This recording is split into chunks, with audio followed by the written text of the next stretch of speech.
In today's video, I'm going to show you how to lock a Zoom meeting on desktop, web, and mobile.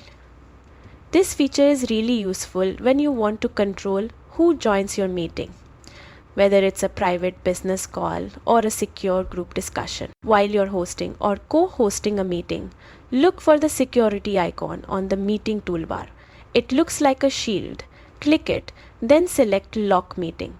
As soon as you turn this on, nobody else will be able to join, even if they already have the meeting link or passcode.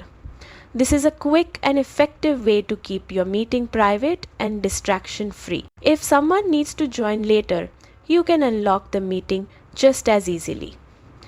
Go back to the security icon and uncheck Lock Meeting.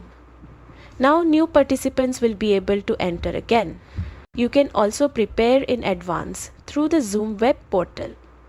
After logging in, go to Settings and then Meetings. Disable the option that allows participants to join before the host. This ensures nobody can enter until you're ready. Another great feature to consider is the waiting room. When this is enabled, participants enter a holding area and you choose when to admit them. It gives you full control over who joins your session. By using these tools, you'll keep your meetings secure, organized, and worry-free. Thanks for watching, and don't forget to like and subscribe for more simple tech tutorials.